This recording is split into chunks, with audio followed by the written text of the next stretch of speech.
everyone. 2nd of November 2021। तो बेटा हम लोग जो आपको पता है न्यू चैप्टर कर रहे हैं, रेशो कर रहे हो ना, वही अंडरस्टैंड हो गया आपको, जिसमें हम क्या करते हैं, कंपैरिजन करते हैं दो चीज़ों का। जैसे मैंने आपको पेंसिल लेके बताया था, पेंसिल दोनों सेम हैं बट कंपैरिजन कैसे हुआ, क्योंकि एक की लेंथ जो थी वो ज़्यादा थी, एक जो थी वो पेंसिल शॉर्ट थी दूसरी लेंथ से, बट दोनों का जो सेम यूनिट होना चाहिए तो सेम ही यूनिट था ना उसमें। पेंसिल तो पेंसिल का हमने पेन के साथ नहीं किया था, पेंसिल का हमने कॉपी के साथ नहीं किया था, पेंसिल का पेंसिल के साथ ही किया था। ठीक है, तो उसे हम क्या बोलते हैं, वो हमारे पास क्या आती है, रेशो। फिर आपको पता है कि वो फ्रैक्शन फॉर्म में लिख के, अगर वो डिवाइड होते तो डिवाइड करके हम उसको लिख सकते हैं फ्रैक्शन में। हम लोग जो वो 12, 11 ए एक्सरसाइज कर रहे हैं, यही कर रहे हैं ना 11 ए। तो फर्स्ट और सेकंड क्वेश्चन तो हो गया था, कुछ पार्ट मैंने करवाए थे और कुछ वो आपको होमवर्क में दिए। बट बेटा आप लोगों का जो वो होमवर्क नहीं आ रहा है, क्यों नहीं आ रहा है? आप बोल रहे हो कि T2 का हमें सिलेबस भेजो। भैया आपको जो पहले हम काम करवा रहे हैं वो तो करो, आप साथ साथ में करते रहोगे तभी होगा ना। वो भी ये चैप्टर आएगा, करो इसको, T2 में भी आएगा ये चैप्टर। करिए सभी अपनी कॉपीज़ में, मेरे को कल सभी का होमवर्क आना चाहिए, वरना मैं सबके घर में कॉल करूँगी फिर। तो आज हम जो हैं वो करेंगे question number 3। Question number 3 is express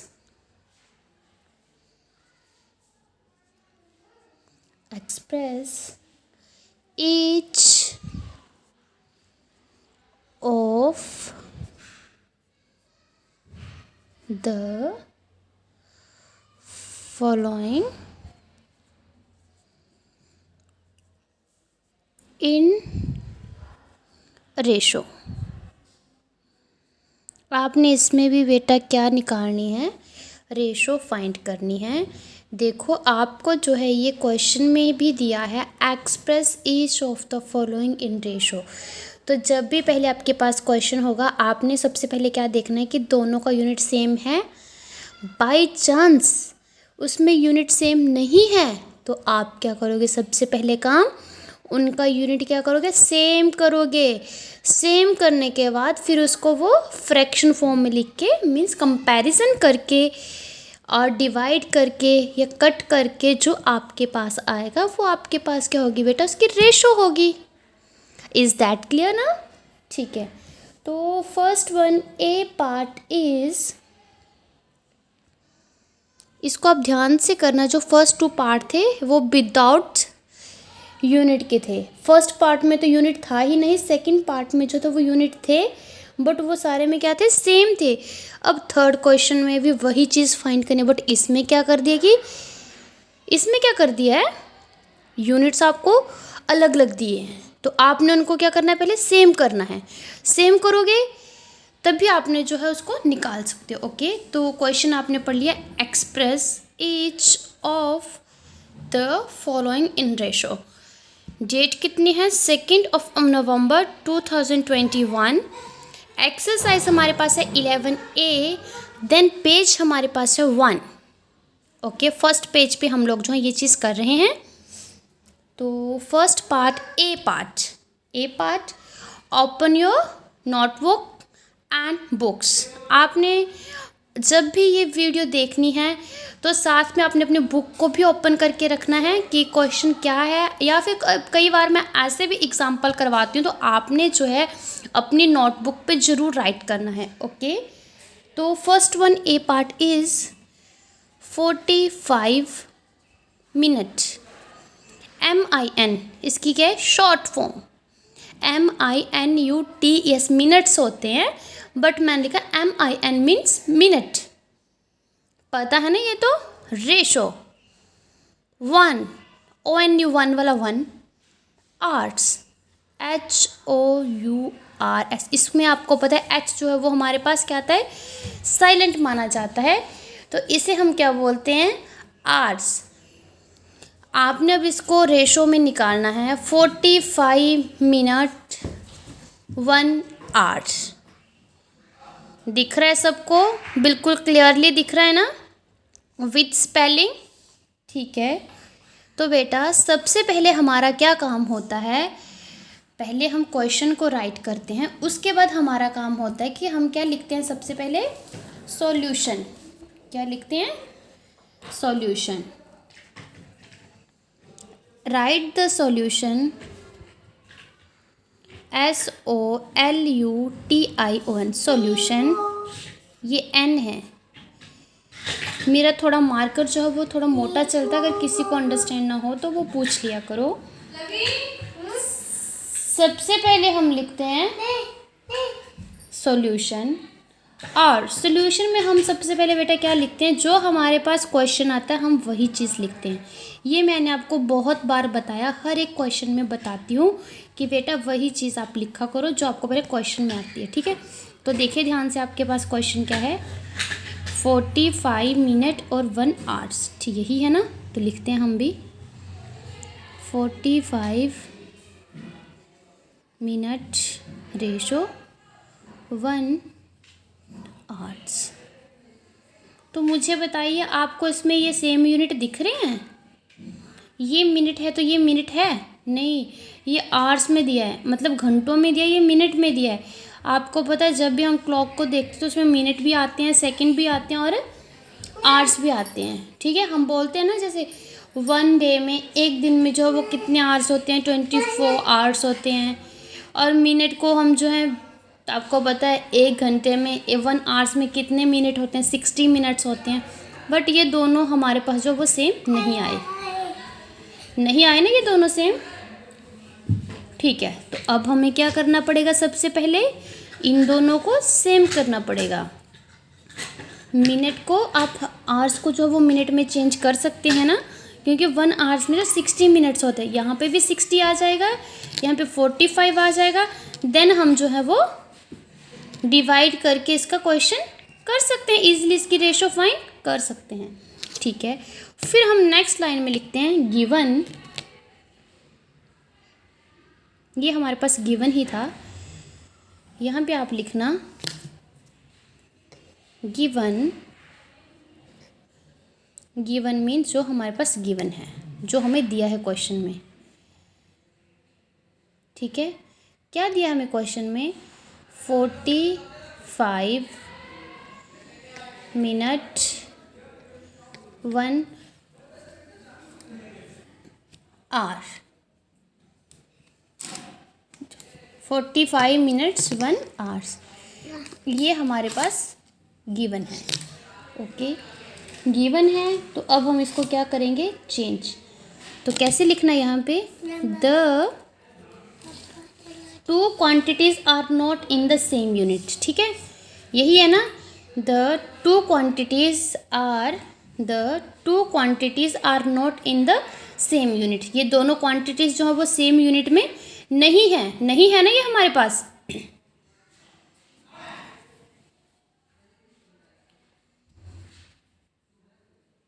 ये हमारे पास जो है ये सेम 2 क्वांटिटी सेम यूनिट में नहीं है, तो हम इन दोनों क्वांटिटी को क्या करेंगे, सबसे पहले सेम यूनिट में कन्वर्ट करेंगे।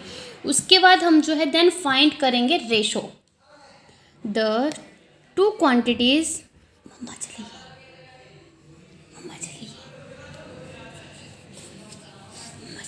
The 2 quantities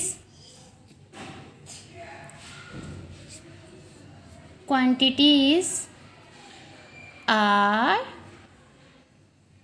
not in the same units। ठीक लिखा मैंने लिखा कि जी जो 2 क्वांटिटीज़ हैं हमारे पास, ये जो हैं ये सेम यूनिट्स में नहीं है ना, वही चीज़ लिखी मैंने। फिर मैं क्या लिखूँगी, therefore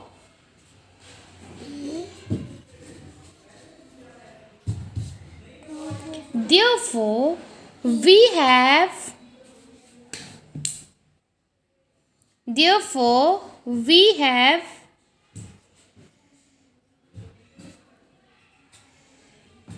to convert them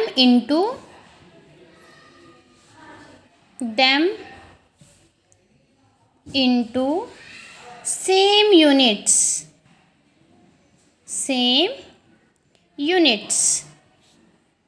okay, तो क्या बोला मैंने? वी हैव टू कन्वर्ट, हमें क्या करना है, इसको कन्वर्ट करना है इनटू द सेम यूनिट्स में। यही चीज़ बोली ना मैंने कि हमारे पास two quantities are not in the same units, ये दोनों क्वांटिटीज़ हमारे पास सेम यूनिट्स में नहीं है। तो भाई अब हम क्या करेंगे, इनको कन्वर्ट करेंगे सेम यूनिट के लिए। देयरफॉर, तो हमें पता होना चाहिए 1 आवर्स, इसको ही चेंज करेंगे ना आर को मिनट में। 1 hours is equal to 60 minute. 1 hour जो है वो 60 मिनट के इक्वल होता है ना। यस, देयरफॉर द required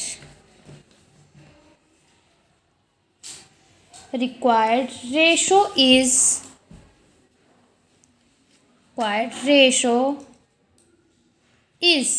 क्या बना बेटा? एक तो हमारे पास 45 मिनट, रेशो 1 आवर्स को हमने कितना लिख दिया, 60 मिनट। अब आगे देखना, दोनों की सेम, आगे है दोनों में सेम यूनिट, आगे ना बेटा। तो अब हम जो इसकी रेशो फाइंड कर सकते हैं, ना इसकी रेशो फाइंड।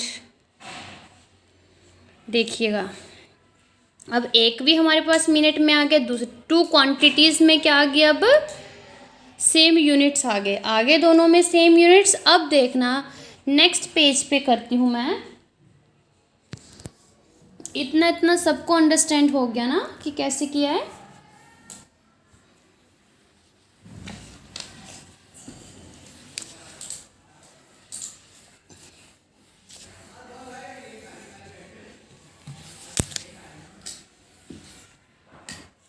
क्या था हमारे पास, the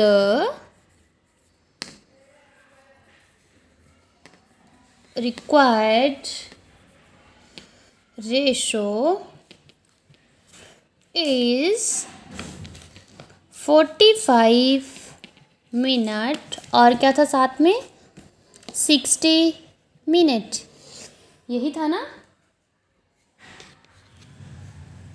can be written as, it can be written as, it can be written as। तो हम इसको कैसे लिखते हैं बेटा, आपको पता, फ्रैक्शन फॉर्म में लिखते हैं, 45/60, ऐसे ही लिखते हैं ना, 45/60। तो 9 5 देखा, 9 5 45 और 12 5 60, दोनों एक ही टेबल में जो वो कट हो गए ना, कट हो गए दोनों। अब देखना ये भी कट हो जाएंगे, 3 3 9 और 3 4 12, मीन्स 3/4, क्योंकि कट हो गया बेटा, ये आपस में कट हो गया ना। ये 9 5 45 और 12 5 60, एंड देन 9 क्या बचा हमारे पास, 12। तो 3 3 9 और 3 4 12, 3/4 जो है वो आपके पास आ गई है इसकी रेशो। रिक्वायर्ड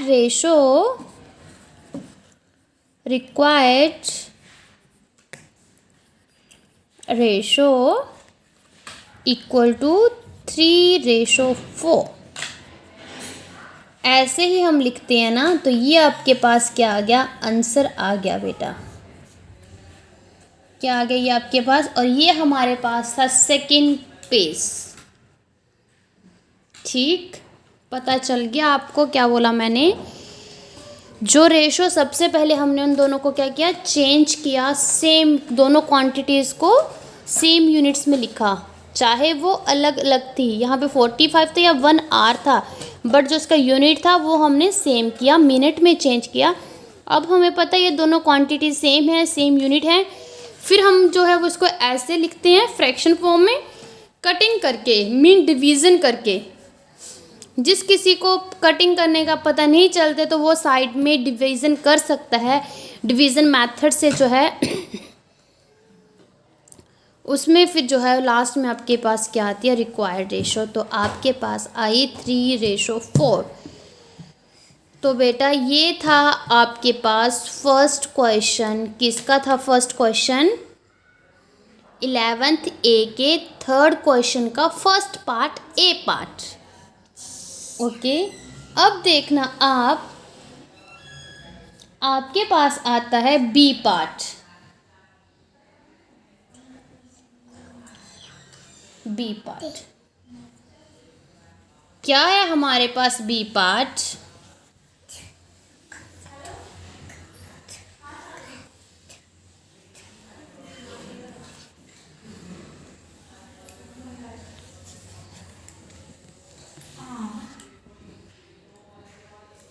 बी पार्ट अब हम करेंगे पेज 3 पे।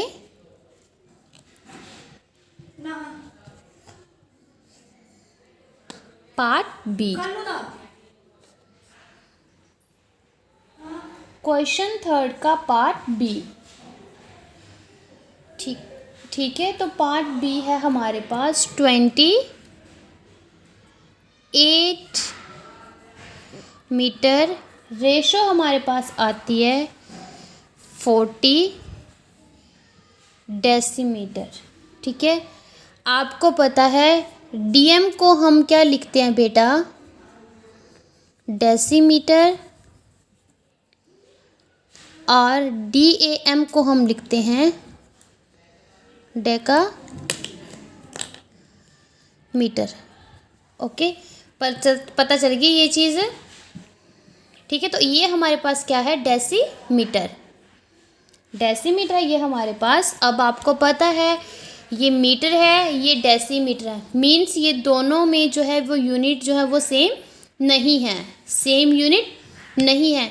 तो हमें सबसे पहले क्या करना पड़ेगा बेटा? इनको सेम बनाना पड़ेगा, सेम बनाना पड़ेगा। सेम बनाने के लिए वही प्रोसेस जो हमने पहले किया था।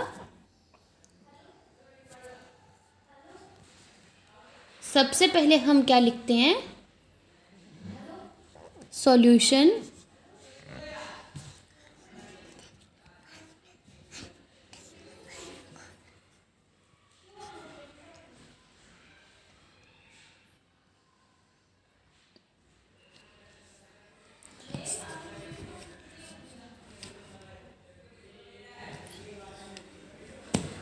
सबसे पहले हम क्या लिखते हैं बेटा? सॉल्यूशन लिखते हैं। सॉल्यूशन के बाद जो है वो हम क्या लिखते हैं यहाँ पे? गिवन, कि जो हमें गिवन है। ओके, गिवन क्या लिखते हैं सबसे पहले हम? गिवन। तो गिवन में क्या आता है बेटा? जो आपको क्वेश्चन में गिवन है। तो क्या है गिवन आपके पास? 28 मीटर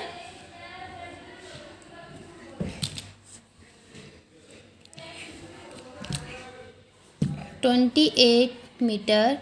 रेशो हमारे पास आती है 40 डेसीमीटर। ठीक है, हम जो है फिर से वही लाइन लिखेंगे।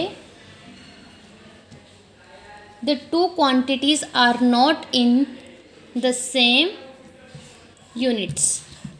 The two quantities are the, लिखने की क्या ज़रूरत है, ये तो आप सबको भी दिख रहा है, दिख रहा है ना ये सारे के सारे। The two quantities, two quantities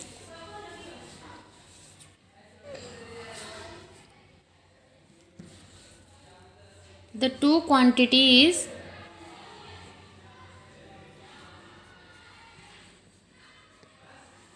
The two quantities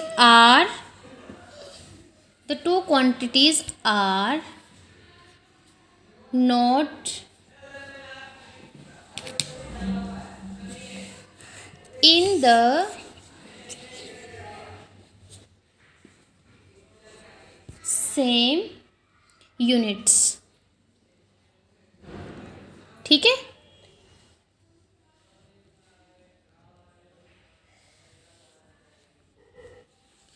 यही लिखा ना, the two quantities are not in the same units, means कि ये दो क्वांटिटीज जो है हमारे पास ये सेम यूनिट्स में नहीं है। और ये जो आपको भी दिख रहा है, क्योंकि एक हमारे पास जो है वो मीटर में है और दूसरी हमारे पास क्या है, डेसीमीटर में है। ओके, फिर हम इसको क्या करते हैं बेटा, कन्वर्ट करते हैं। क्या करते हैं, देयरफॉर करते हैं ना convert.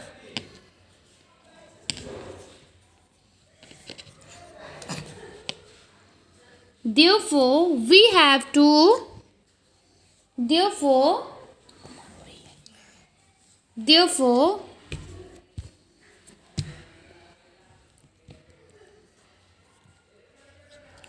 we have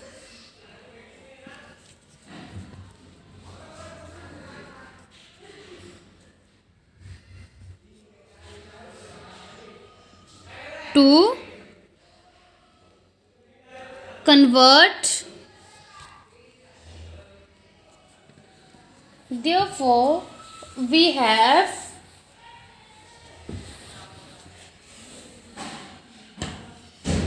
to convert them into same units. हम क्या करेंगे, इनको क्या करेंगे, फिर सेम यूनिट्स में कन्वर्ट करेंगे। ठीक है, the two quantities are not in the same units, वो सेम यूनिट्स में नहीं है तो हम कन्वर्ट करेंगे इनको सेम यूनिट्स में। तो कैसे आएगा हमारे पास 1 मीटर। आपको पता है हम डेसीमीटर को जो है वो कन्वर्ट करेंगे 1 मीटर जो है वो आपके पास बेटा 10 डेसीमीटर के इक्वल होता है। यही होता है ना। और आपके पास क्वेश्चन क्या था,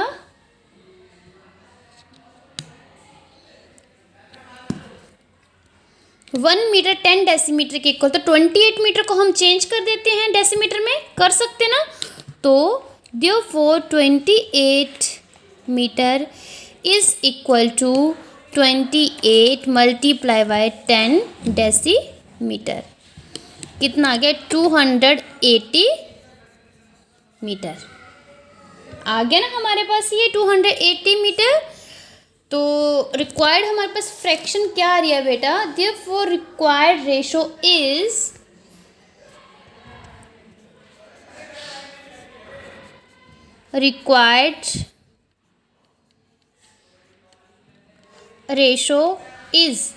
क्या आ रही है बेटा हमारे पास रेशो, 280 डेसीमीटर और रेशो 40 डेसीमीटर आ गया ना ये हमारे पास। अब देखो, अब ये दोनों जो हैं यूनिट्स जो है वो सेम आ गए हैं, सेम आ गए दोनों यूनिट्स।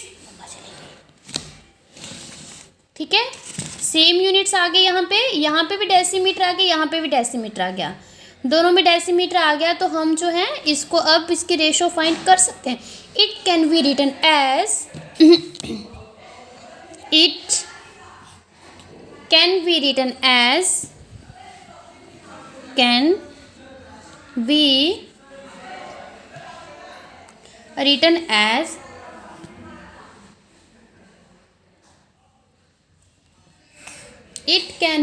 एज हम इसको कैसे लिख सकते हैं,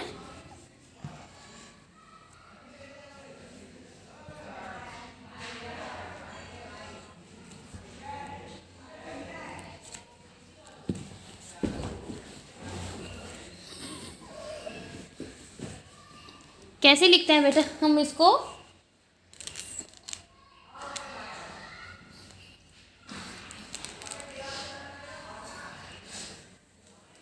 फ्रैक्शन फॉर्म में लिखते हैं तो लिखते हैं फ्रैक्शन फॉर्म में।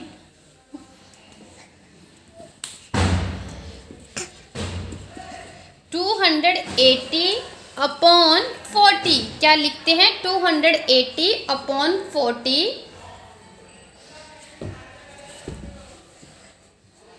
280 अपॉन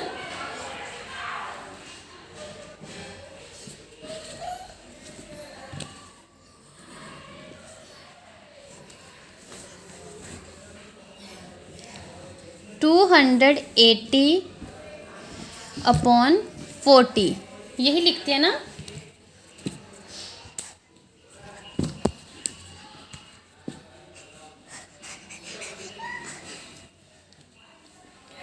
लिखिए बेटा 280 अपॉन 40,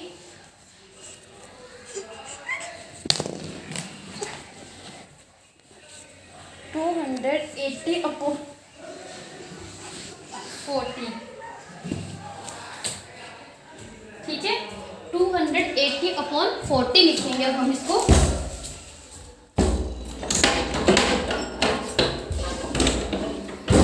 ठीक है,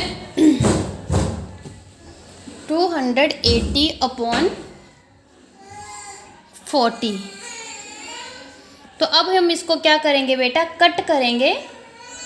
डिवीज़न मेथड मतलब कर रहे हैं ना हम लोग।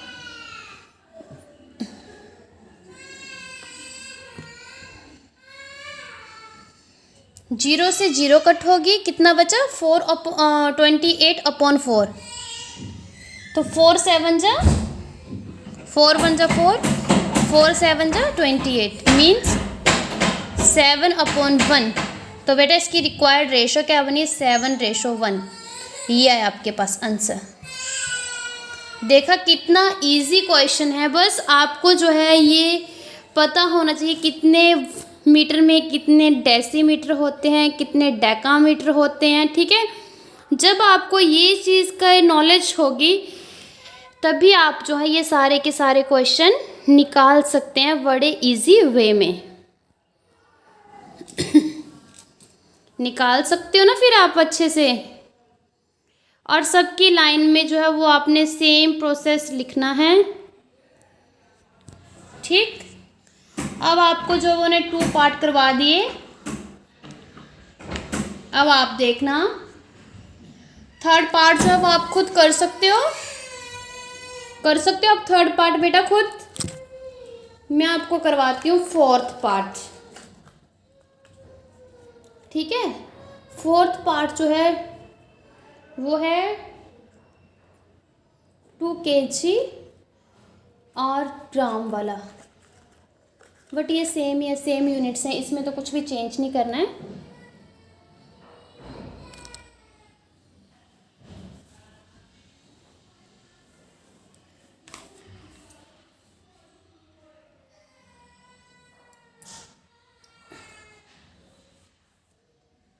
ठीक है, डी पार्ट अब मैं जो है वो आपको करवाती हूँ।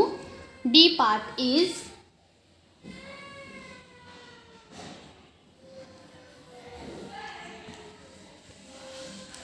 क्या है आपके पास? C part. आपने जो है सी पार्ट खुद करना है बेटा। ठीक, इसमें जो है वो ऐड हो जाएगा। जो 3 आवर्स है उसको आपने पहले 60 मिनट्स, 1 आवर जो वो 60 मिनट्स के इक्वल होता है, तो 3 आवर्स जो वो कितने मिनट्स के इक्वल होगा?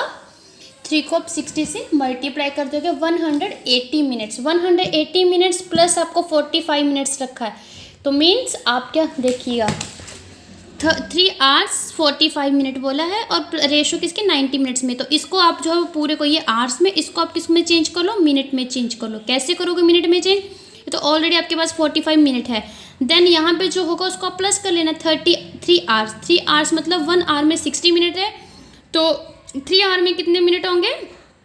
60 मल्टीप्लाई बाय 3 मतलब 180 मिनट्स प्लस 45 मिनट्स। तो ये आपकी रिक्वायर्ड रेशो बन जाएगी। उसके बाद आप उसको डिवाइड करके जो आंसर आएगा वो आप लिख सकोगे। अब आप करना डी पार्ट। ठीक है, इसमें बोला है 2 kg 500 gram ratio 7 kg 200 gram. Okay, तो दोनों को आपने पहले जो वो ग्राम में चेंज कर लेना है। इसको भी ग्राम में कर लीजिएगा, इसको भी ग्राम में करेंगे, इनको ऐड करके जो है वो हम रिक्वायर्ड रेशो निकालेंगे। ठीक है, तो चलो करते हैं अब हम डी पार्ट। क्वेश्चन नंबर 3 का ही अब हम कौन सा पार्ट कर रहे हैं, D part.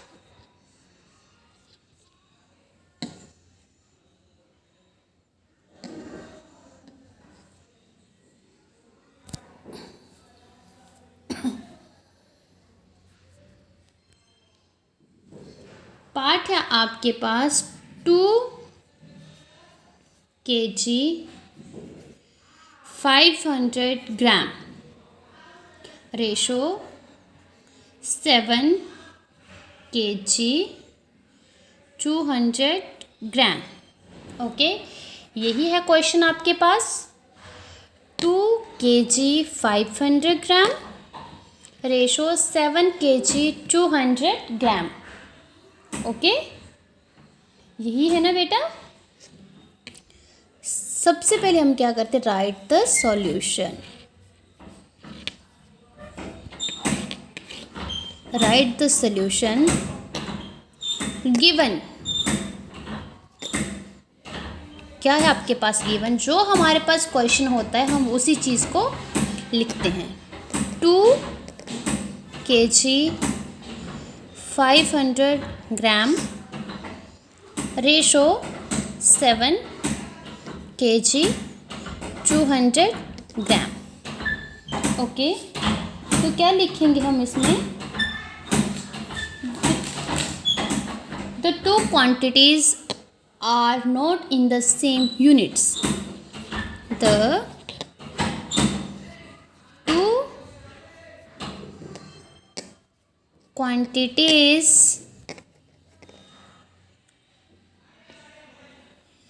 are not in the same units, means इन दोनों में जो है वो सेम यूनिट्स नहीं है।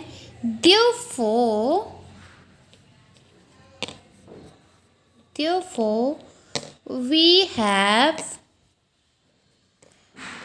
to convert them into same units. मतलब अब हम जो है इसको कन्वर्ट करेंगे सेम यूनिट्स में। कैसे करेंगे बेटा कन्वर्ट, आपने देखना है। 1 kg equal to 1000 gram. Okay, तो इसको भी हम चेंज करेंगे, इसे भी हम चेंज करेंगे। ओके, इन दोनों को हम जो है चेंज करेंगे। तो 2 kg equal to 2 multiply by 1000 gram mean 2000 gram. And then 7 kg, 7 का भी निकाल लेते हैं। 7 kg is equal to 7 multiply by 1000 gram means 7000 gram. पता चल गया। अब हमारे पास 2 kg का भी आ गया और 7 kg का भी आ गया। 2 kg किसके इक्वल है, 2000 ग्राम के। 7 kg किसके इक्वल है, 7000 ग्राम के इक्वल है। ओके, अब हमने करना है इसको। Therefore, the required ratio is, देखना क्या आते हैं आपके रिक्वायर्ड रेशो। पहले आप इतना कर लीजिएगा, ठीक है। Therefore,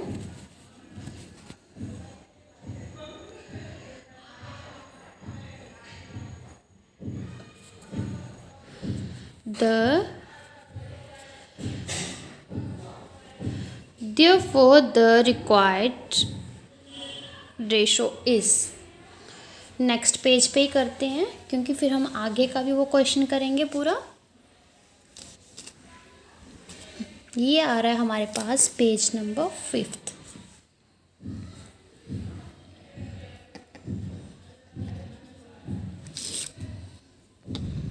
The required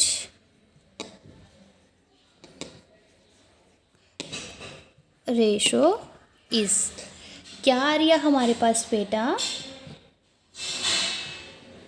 2 kg 500 ग्राम था, तो हम क्या करेंगे इसके साथ 2000 ग्राम, ग्राम में आ रहा है ना वो भी, ठीक है, प्लस क्या था हमारे पास क्वेश्चन में 500 ग्राम, और ये ग्राम में आ गया। साथ में क्या है यहाँ पे रेशो का साइन है, रेशो 7000 प्लस 1 कितना था वहाँ पे 200 ग्राम बन गया ना। अब हमारे पास ये वाला पोर्शन भी हमारे पास ग्राम में आ गया और ये वाला पोर्शन भी हमारे पास ग्राम में आ गया ना ये ग्राम में ही। अब हमने जो है वो, जब हमारे पास ये 2 kg था, मीन्स ये आपस में क्या होंगे, ऐड होंगे, बट कब होंगे, जब हम kg को ग्राम में बदल दिया, ठीक है। तो ये कितना आएगा बेटा हमारे पास, ऐड करके 2500 ग्राम रेशो 7200 ग्राम, ये बन गई हमारे पास, यही बनी ना। It can be written as, it can be written as, तो बेटा आपको पता है ना ये क्वेश्चन जिस वे में मैं आपको प्रॉपरली करवा रही हूँ, आपने भी ऐसे हो सकता है मैं इसको 5 मार्क्स का भी डाल सकती हूँ, 3 मार्क्स का भी डाल सकती हूँ, बट जो जो लाइंस जैसे मैंने अटैम्प्ट किए हैं आपने वैसे, आपने शॉर्टकट ट्रिक्स नहीं लगानी है इसमें, क्योंकि ऐसे मार्क्स नहीं मिलते हैं कि आप लोग क्या करते हो आंसर लिख के रख देते हो वहाँ पे, तो बेटा उसके मार्क्स कैसे मिलेंगे आपको आंसर के, कम से कम प्रॉपर क्वेश्चन तो समझाओ। जैसे हमने अब ग्राम में इसको चेंज किया, तो आपको पता है कि 1 ग्राम जो है वो कितने केजी के इक्वल होते हैं, कितना केजी जो कितने ग्राम के इक्वल होता है, 1 मीटर कितने डेसीमीटर के इक्वल होता है, हर चीज़ को आपने लिखना है। जब तक आप लिखोगे नहीं तो टीचर्स को क्या पता चलेगा कि आपने कैसे लिखा है। तो देखना अब हम जो है इसको कैसे लिखेंगे, ठीक है।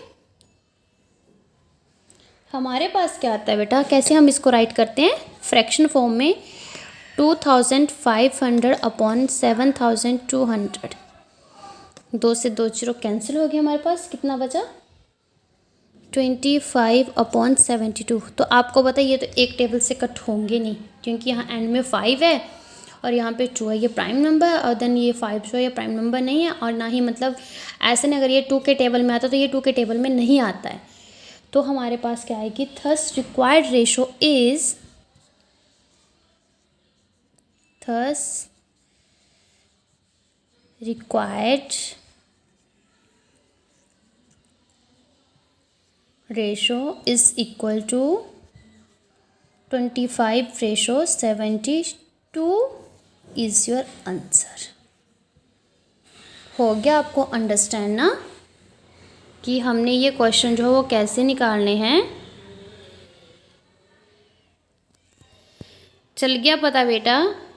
तो हमने इस वे में जो भी हमारे पास क्वेश्चन होंगे वो हम निकालेंगे, और जो अब आपके पास बचते हैं 2 पार्ट, हाँ वो आपने होमवर्क में करने ही करने हैं, ओके। और सभी बच्चे जो हैं वो मुझे होमवर्क सेंड करेंगे, ठीक। चलिए अब हम करते हैं क्वेश्चन नंबर 4।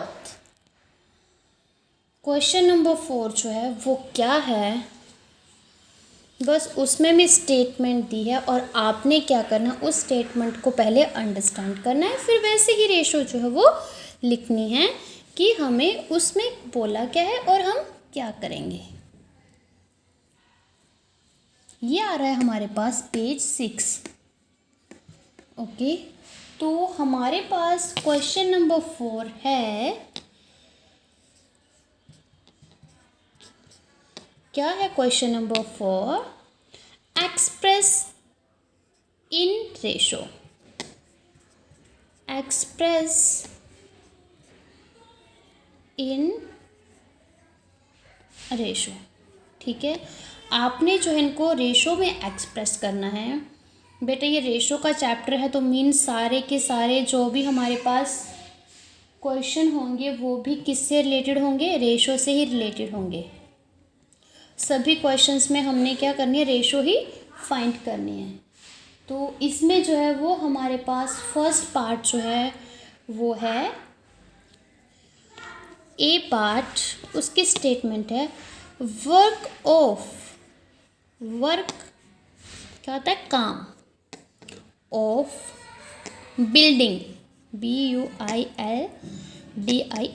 आप लोग बोलते से स्पेलिंग में मिस्टेक या कुछ गड़बड़ी होती है तो प्लीज़ आप लोग जो है वो अपनी बुक्स जो है वो साथ में रखा करो। Building, work of building 4 rooms, 4 room has been assigned by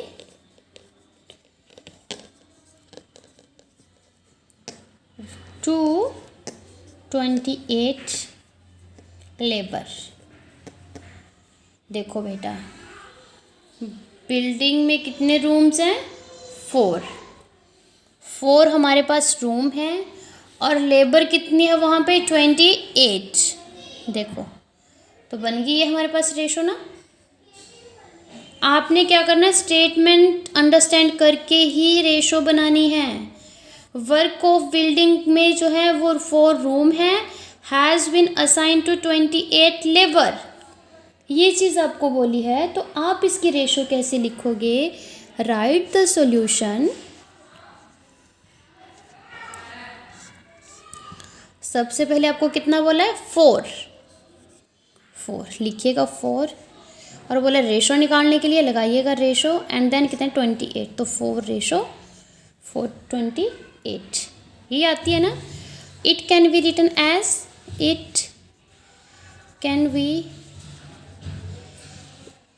as, इसे हम कैसे लिखते हैं बेटा, फ्रैक्शन फॉर्म में 4/28, 4 1 जा 4, 4 7 जा 28 means 1/7। Thus required ratio is equal to क्या आती है बेटा, 1:7। क्या आती है, 1:7। यही आती है ना आपके पास बेटा। तो इसमें अगर किसी को कुछ चीज़ अंडरस्टैंड नहीं हुई हो तो आप जो है वो बता सकते हो बेटा। आप इसमें देखो, आपको सिर्फ यही चीज़ बोले कि work of building 4 room has been assign to 28 labour, 4 और 28 का। तो आपको पता है 4 और 24 रेशो 28 हमने लिख लिया। और नेक्स्ट लाइन में हम क्या लिखते हैं, it can be written as. तो आपको पता हम इसको कैसे रिटन करते हैं बेटा, फ्रैक्शन फॉर्म में 4/28। बाद में हम इसको डिवीज़न मेथड लगा दिया, इसको कटिंग कर दिया, मीन्स ये एक ही टेबल में आते हैं तो ये कट हो जाएंगे। 1/7, 4 1 जा 4, 4 7 जा 28। तो आपके पास जो है वो रेशो आ गई 1:7, आ गई ना 1:7। तो आपको इससे रिलेटेड कोई भी क्वेश्चन आएंगे, आपने जो है वो इसी मेथड में इस तरीके से करने हैं। और आपको इसमें देखना, उसमें आपको ये दिया होता था कि 4:28 या मीटर दिया होगा या सेंटीमीटर दिया होगा, बट इसमें क्या किया उसने, एक आपको ये स्टेटमेंट दे दी है तो रेशियो का ही चैप्टर है, स्टेटमेंट दे दी कि आप स्टेटमेंट को अंडरस्टैंड करके लिखो। ठीक, अब आपके पास आता है पार्ट बी।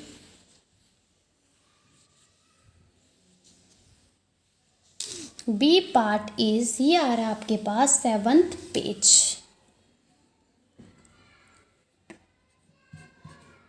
7th पेज आ रही है आपके पास बेटा।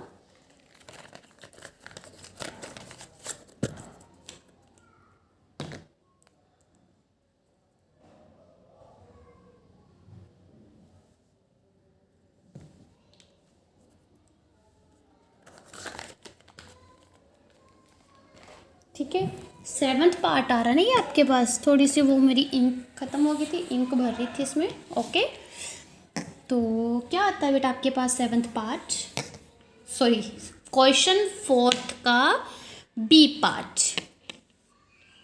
B part is the length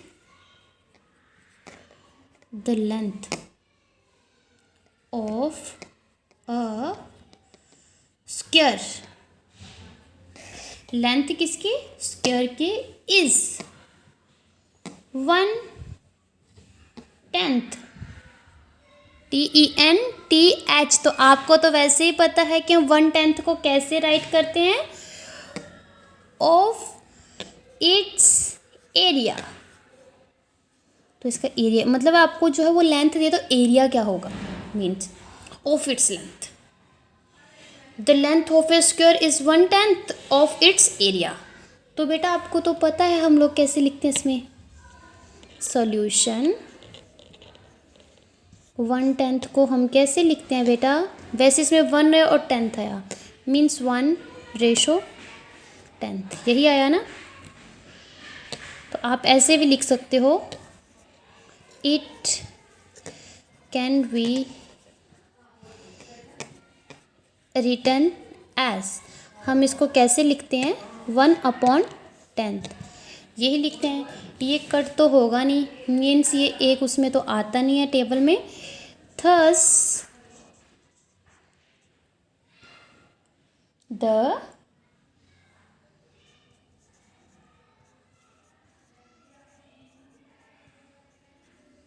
required ratio 1/10 is your answer. ठीक है बेटा, ये 1/10 आपका आंसर. यस, ये बिल्कुल राइट आंसर है, क्योंकि इसमें जो यहाँ 2 ही डिजिट की बात हुई, एक 1 और एक 10th. तो हमें पता है हम कैसे कैसे लिखते हैं इसको. 1/10 को हम यही लिखते हैं. अभी मैंने पेपर में भी डाला था कि जैसे 5/6 कैन बी रिटन एज 5/6, तो आपने राइट लिखा था. तो मतलब कि हम जो है ये क्वेश्चन ऐसे ही करेंगे. फिर हमारे पास आता है next, a number of students passed is 3/4. बहुत इजी स्टेटमेंट दी हैं इसमें. और प्लीज़ सारे बच्चे जो हैं वो होमवर्क भेजिएगा. अगर आप लोग जो वो होमवर्क भेजोगे तभी मुझे पता चलेगा कि आप लोग पढ़ते हो. ऐसा मेरा क्या फ़ायदा डेली वीडियो भेजने का. आपके लिए भेजती हूँ, आपकी पढ़ाई के लिए भेज रही हूँ, और आप आगे आके क्या आप लोग करते कुछ नहीं हो, कुछ नहीं करते ना. तो आपके पास आता है C part, the number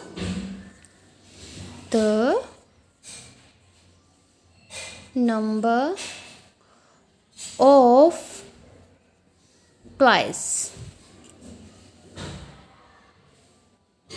the number of students, C part करवा रही हूँ, sorry. The number of students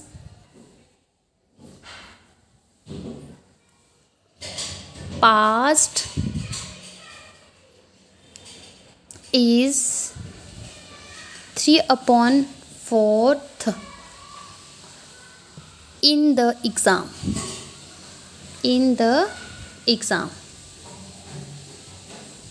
क्या बोल रहा है वो, द नंबर ऑफ स्टूडेंट्स मतलब सिर्फ क्लास में इतने 3/4 बच्चे जो हैं वो एग्ज़ाम में पास हुए. आपकी तरह सारे बच्चे थोड़ी ना पास हो जाते हैं, कुछ बच्चों के ही अच्छे मार्क्स आते हैं. तो उनमें से जो बच्चे अच्छे थे, जो पास हुए, वो 3/4 भाग था उनका, यही भाग था जो वो हैं पास हुए. तो देखो बेटा, ये तो आपको पहले ही रिटर्न में it can be written as जो हम लिखते हैं 3/4. तो आपको पता है इसकी रेशो क्या आएगी 3/4. आपको पता है इसको हम कैसे लिखते हैं, पता है ना, जब फ्रैक्शन फॉर्म हम रेशो में बनाते हैं, कंपैरिजन कर रहे हैं 3/4. ठीक है, तो यहाँ पे हम सिंपली लिख लेना, आप राइट द सॉल्यूशन.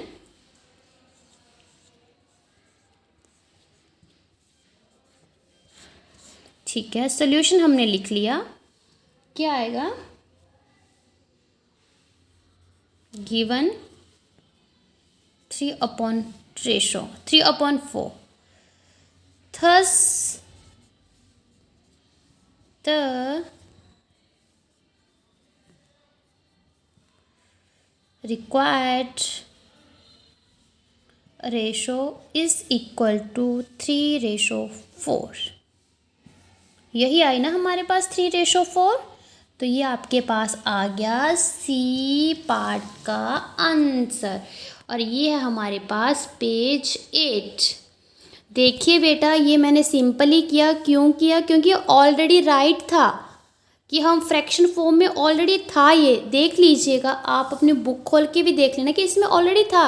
अगर हम इसको राइट करते तब भी तो हम इसको पहले इसी वे में लिखते, 3/4 में लिखते। लिखने के बाद जो है फिर हम उसकी रेशो यही लिखते ना, ऐसा ही करते हैं ना हम। ठीक, तो अब हमारे पास आता है डी पार्ट। और बेटा मैं आपको बार बार बोल रही हूँ, प्लीज़ सभी बच्चे जो हैं वो मुझे होमवर्क सेंड करेंगे। आज सिर्फ जो है वो 2-3 बच्चों का ही होमवर्क आया है। मैं आपके लिए ही वीडियोस बनाती हूँ, अपने लिए थोड़ी ना बनाती हूँ। आपके लिए बना रही हूँ कि आप लोग जो है वो पढ़ाई कर रहे हैं, बट बच्चे सीन ही नहीं करते, नए होमवर्क भेजते हैं। क्या कितने क्वेश्चन करवा दिए मैंने? आज सिर्फ 2 ही क्वेश्चन होंगे, क्वेश्चन 3 और क्वेश्चन 4। वो तो उसमें जो है वो पार्ट हैं, वो मतलब उससे रिलेटेड आते हैं पार्ट सेम से। तो फिर कैसे कवर होगा हमारा जल्दी जल्दी syllabus?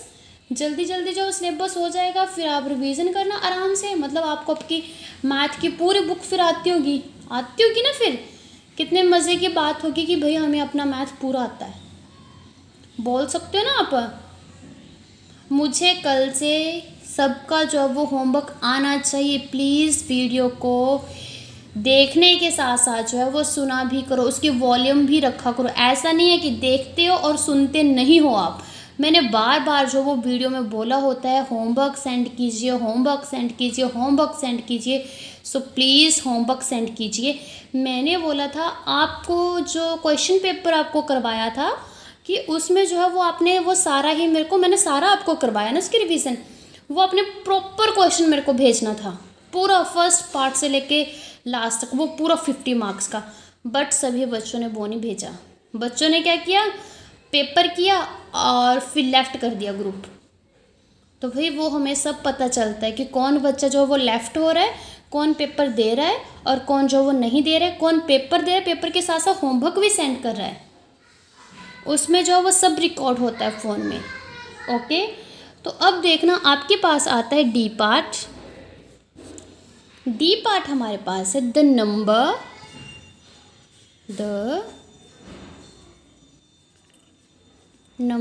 Of toys. Number of toys जो हैं double the number of children. Toys जो है वो डबल हैं the number of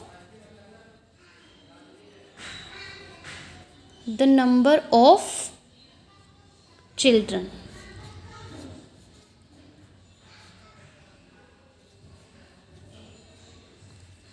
the number of toys double. Toys जो है वो डबल हैं चिल्ड्रन से। बच्चे अगर मान लो 1 है तो टॉय कितने आपके पास 2 हैं, मतलब उसका डबल है। अगर बच्चे आपके पास चिल्ड्रन 2 हैं तो टॉय कितने आपके पास 4 है, मीन्स 2 का डबल 4 है।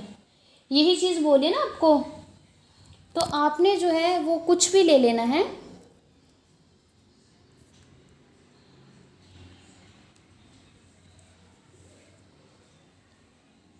Number of toy double the number of children. ठीक है, बट हम जो है स्टेटमेंट के हिसाब से ही चलेंगे। ऐसा नहीं कि पहले हम जो है वो लिख ले टॉय जो है इतना है और चिल्ड्रन इतना है। पहले हम टॉय का ही लिखेंगे फिर हम चिल्ड्रन का लिखेंगे। Right the solution.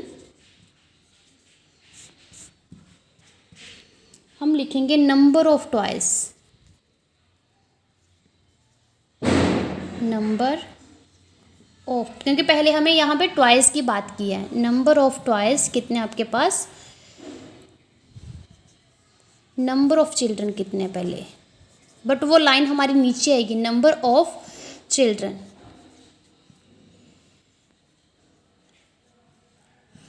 Number of children बाद में, तो हम बाद में लिखेंगे। नंबर ऑफ टॉयज पहले हैं तो वो हम पहले लिखेंगे, चाहे वो डबल हो रहा है। वैसे मैंने आपको अभी बताया, नंबर ऑफ चिल्ड्रन अगर हमारे पास 1 है तो नंबर ऑफ टॉयज कितना आएगा बेटा, डबल उसका 2 आएगा, 2 ही आएगा। मैंने यही बताया, अगर चिल्ड्रन 1 है तो उसका डबल हमारे पास कितना आएगा, 2 आएगा। अगर 2 होगा तो उसका डबल कितना आएगा हमारे पास, 4 होगा। ठीक है, बट हमने ये नहीं लिखा कि नंबर ऑफ चिल्ड्रन पहले लिख लिया तो 1 रेशो आएगा आपके पास 2 आंसर, नहीं तो वो गलत होगा आपके पास। क्या आएगा वो फिर आपके पास, 1:2। तो दिस इज रॉन्ग, वो रॉन्ग होगा। हमें चाहिए बिल्कुल स्टेटमेंट के हिसाब से, जैसे आपके पास स्टेटमेंट है आपने वैसे ही लिखना है। The number of toys double the number of children, मतलब पहले आप लिखो नंबर ऑफ चिल्ड्रन 1 है तो नंबर ऑफ टॉयज ऊपर है तो वो आएगा 2। Thus the required ratio is, it can be written as, it can B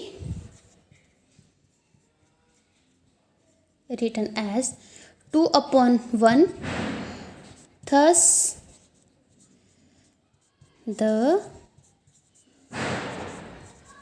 required ratio कितने है बेटा आपके पास, रिक्वायर्ड रेशो 2:1। अगर आप लोग जो है वो थोड़ा सा भी उल्टा करोगे तो आपका आंसर जो है वो आएगा 1:2 और वो आपके पास आएगा गलत। ओके, और ये था आपके पास पेज 9। अब आपके पास बचता है लास्ट पार्ट है ई पार्ट। और देखिए मैंने आपको जो है ये सारे का सारा करवा दिया। 4th पार्ट जो है वो मैंने आपको पूरा ही करवाया है। 3rd का जो है वो अपने होमवर्क में भेजना है।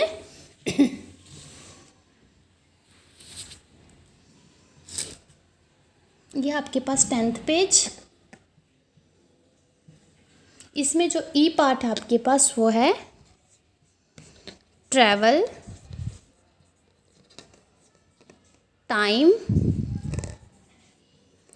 बाय ट्रेन, ट्रेन से is 3/4 of travel, time, by car. तो आपने मतलब कि ट्रेन से जो ट्रैवल करते हैं 3/4 में, तो आपने कार का निकालना है कि वो कार में कैसे करेंगे। ठीक है, तो वो तो ऑलरेडी आपको पता है, आपको गिवन है 3/4। Right the solution given 3/4। Thus the required ratio कितने आएगी बेटा, 3:4। बेटा बहुत ही इजी क्वेश्चन है और सारे के सारे जो है वो मैंने ये 4th पार्ट पूरा ही कंप्लीट करवा दिया है आपको। अब आप राइट कीजिएगा GK question. What is the currency of USA? What is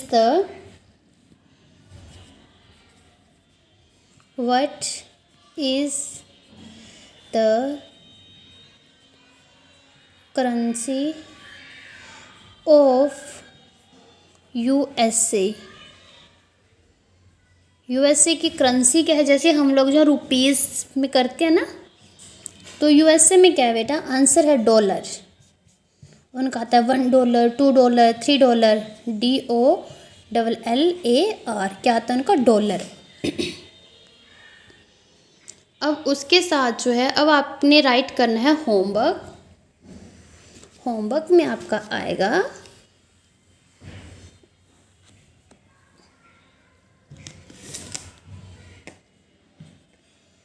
homework में आपके पास आएगा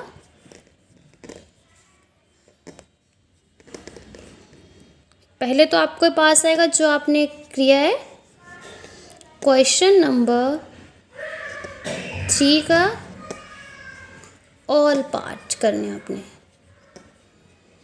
ओके, देन आएगा क्वेश्चन नंबर 4 के भी ऑल पार्ट्स।